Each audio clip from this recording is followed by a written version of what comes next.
Hello and welcome to another weekly roundup with Green TV and the PATT Foundation. I'm Gail Acaster and I'm joined again by Andy Steele.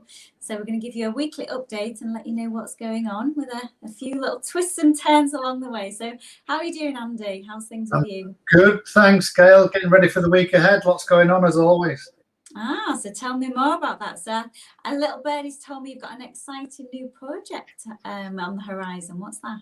That's right. So Pat's been working on in the background on a new project called Memorial Forests, and the concept is that we're putting out trees there as a memorial to loved ones, but also incorporating the Green Task Force guys to do the planting, or the design, the planting, and the maintenance of the site. So the framework of the website's coming together. The marketing's all ready, and we've got a few sites that we're just locking down. So if you've got a moment, I can share the video actually. Oh, sneaky preview. Oh, exclusive, everyone. Here we go. I know. However, let's see. Technology's got to work now. Let's see if we can get this one working. Go. Hang on, just say it. Bated breath. We'll get there. Let's see. On. Right. Hopefully we can see that. Oh, wow. The concept of the Memorial Forest is not a new one. It's been done around the UK, but nobody had really done it in Yorkshire. So we set about finding areas that we could plant and then using our veterans under the Green Task Force to get them engaged and employed in planting the tree. We have a few locations in the East Riding, and that's expanding now to North Yorkshire, the North East and South Wales. Such is the connection and the rate at which the Green Task Force has expanded. When you plant a tree and you're involved in that process and you dedicate it to a loved one, you can feel that that's a living memorial to them. And I think people really resonate with that. And it's something that instead of putting a concrete slab on the ground, you've got something that's going to grow and hopefully be there for a long time.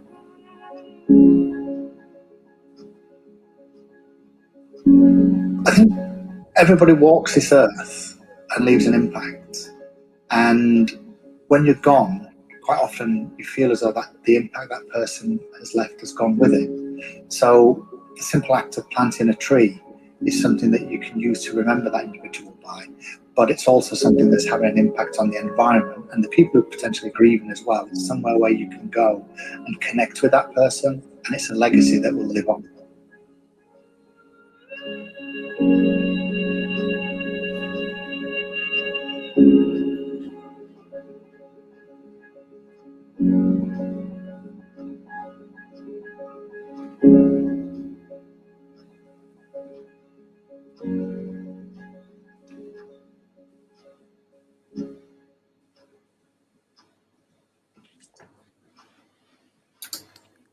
Right. Oh, brilliant. That was great. Oh, well done to you and the team. That's really, really nice. Well, it's not me. I've got to give the credit to Adam and the guys at Innit Creative. They're the ones who've been putting it together.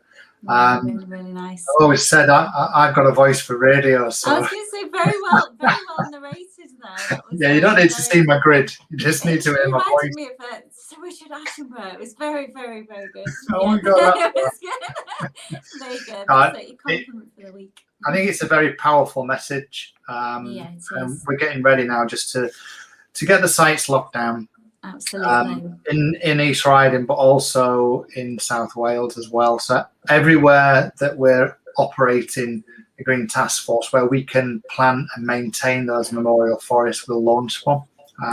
Working with landowners as well that have got availability of land to put them together. So we've got 3 sites that we're working on around Hull, a few in Cardiff, and then spreading up into North Yorkshire. Yeah, what a nice way. Exciting times. Exactly, what a nice way as well to see a sea of trees as opposed to gravestones and things. Not saying that that's not. Some people prefer that, but what a nice way and a living thing to carry on. Brilliant. Oh, that's great work. So watch this space, everyone. There'll be more details on that as well. So brilliant. So I'd like to talk as well to you, Andy. There's been a lot, obviously, that tree planting and the massive impact on the environment that you and the Green Task Force are doing already. But there's also a bit of a obviously side to the environment, and there's a massive pollution of it as well.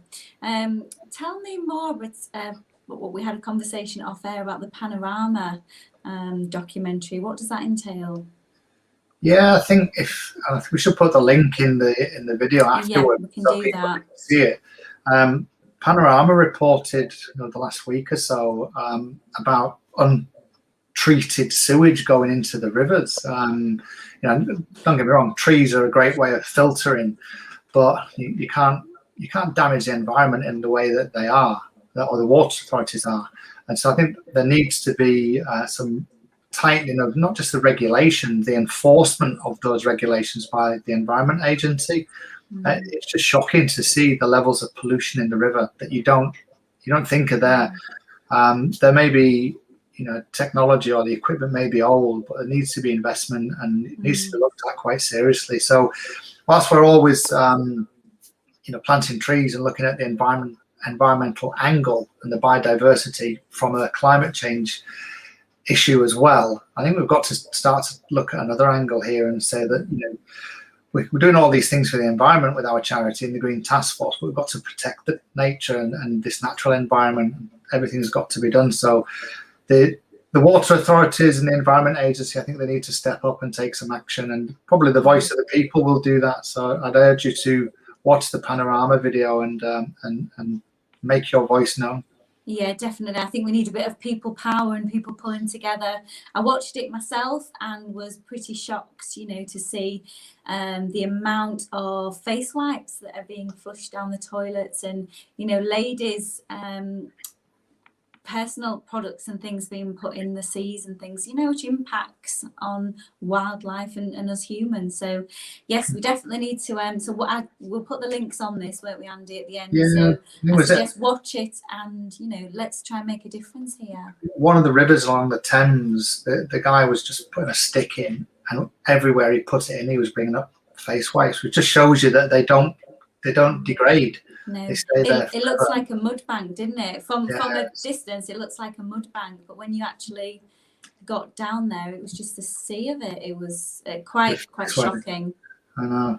So yeah, lesson there: don't flush your face wipes or sanitary products down the No. I mean, that's kind of standard. So but maybe we just need a bit more public awareness on that. So right, so brilliant. So we'll come to keep this under 10 minutes to keep our round up. So what's happening tomorrow? We've got the veterans out at Burswick Golf Course. We're hopefully later on in the year planting around 12 to 14,000 trees there. But we've got the guys doing a walk and talk, doing a litter pick, and taking off the previous tree protection, the Tubex tubes on the trees. Free baker butters and coffee for the lads. I was going to say, good opportunity to get outside and amongst nature and have a chat as well. Yeah, absolutely brilliant. So doing a little bit to help the environment there, obviously, and getting the guys out as well. So I'll pop down myself. I shall be doing some litter picking and say hello. So make sure there's plenty of bacon butters. Perfect. So is there any other business you'd like to say, Andy? No, I think I've got Bianca on Green TV this week. So yeah, I was going to mention the Green TV update. Done a few bits for Bianca in the past in getting the CEO sleep out in Hull. So is that my beloved Craven Park with the Hull Kingston Rovers? So she's got a few exciting stories to tell, and there's a sleep out for heroes being planned for next month. So it'd be great to see what Bianca's up to. Yeah, it'd be a good one she's doing, and obviously a sleep out for the veterans this time. So that's where the linkage comes. So yes, me and Bianca will be having a good old girly chinwag on Thursday. So she talks as much as I do, and she won't mind me saying that either. So yes, that'll be an interesting show. Right. On that note, we need to cut it then, because we're nearly getting to the 10 minutes. Once you start. Yeah, I know, exactly. The battle of the blondes, I think, on who can talk the most. It'll be interesting. Judge Chatterbox, I think. Absolutely. So we'll have a great rest of your week, and I'll see all the team tomorrow, and hopefully everybody out there will have a safe, productive week ahead. So bye for now, everyone. Cheers, Gail. Bye.